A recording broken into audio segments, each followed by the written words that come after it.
Shabbat Shalom, and Moadim L'Simcha, or pretty soon Chag Sameach, because we are at the final stretch, really, of the high holidays, actually. A lot of folks go, oh, Rosh Hashanah, Yom Kippur, the high holidays. And I'd say those are the most elevated of the high holidays, but truly the high holidays are about a month long, so we're almost making it. We're almost there. We're so close. Now, as a kid, I always thought that Sukkot started with two kind of Chag days, like the big days, and then a little in-between days, and then it ended with 2 more days. Turns out that's close to true, but not quite true, because the end of Sukkot isn't just more special days of Sukkot. The end of Sukkot is actually its own holiday, namely Shmini Atzeret, which also was not a holiday I even knew about when I was a child.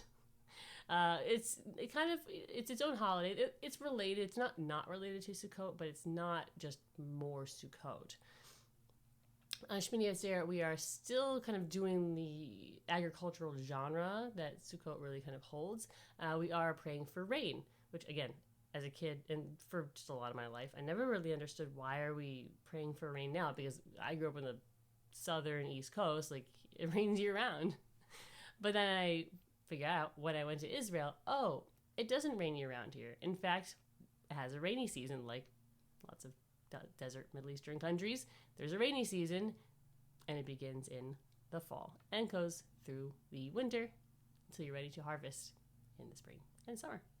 So, in context, it made a lot more sense. And that is what we are celebrating this weekend. We are praying for rain. We are praying for Geshem. Specifically, we do pray for rain. We also have the opportunity to do Yizkor, which is always a wonderful opportunity for folks to do. In addition to the Yizkor, we do a Yom Kippur. And we have our Simchat Torah celebration. So we have a very full Shabbat, weekend, Chag, holiday extravaganza here at Beth Yeshurun. So we hope to see you at one, many, or, maybe even all of these things. Of course, tonight, Friday, we are starting at 5 p.m. with Tat Shabbat. So if you got little itty bitties, we're doing some singing and some dancing, some guitar, having lots of fun. And our service is at 6 p.m. in Freeman Levitt.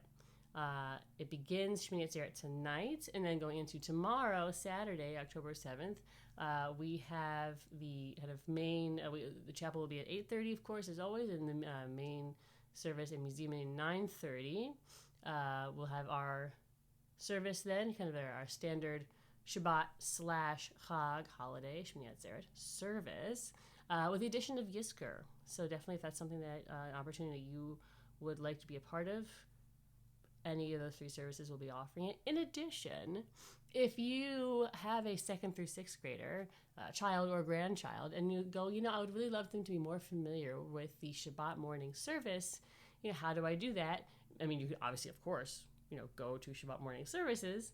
And if you want something that's a little more kid-friendly, a little more accessible, it has crafts and snacks and, fun stuff like that, and it's really short, you can join me twice a month for my Shabbat. This is our second my Shabbat of the Jewish year. And what do you know? It's also Shmini Atzeret on Saturday. So we're doing our kind of typical, very kid-accessible Shabbat morning service with some fun Shmini Atzeret prayers that we do, Hallel. We always do when there's a holiday.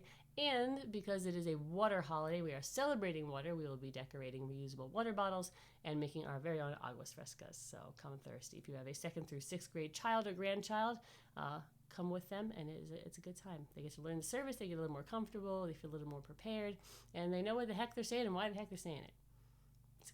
I think it's important. Tomorrow night is the end of Shmini Atzeret and the beginning of Simchat Torah. We are celebrating the getting of Torah. We're celebrating rain and Torah, the 2 things that sustain our lives. So that will be at 6:30 p.m., just the service in the chapel, 6:45 at the museum Minyan. At 7 p.m., we are having a kind of cocktails and light hors d'oeuvres and a tour of our museum. And some particular pieces will also be taken out and explained. It's a great way to kind of see. We have literally one of the best collections of Judaica in the South, and it's amazing. And to have the opportunity to come and to learn a little bit about what we have here is a really great opportunity. So that's at 7 p.m. on Saturday night, tomorrow night. And then at 7:30 is when we start our service in the main service in the Bark Sanctuary.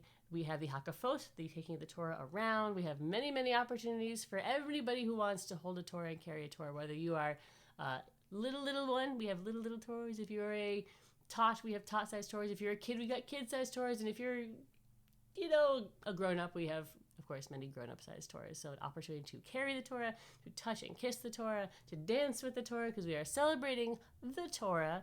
It's like water, but, for your soul. Sustains you.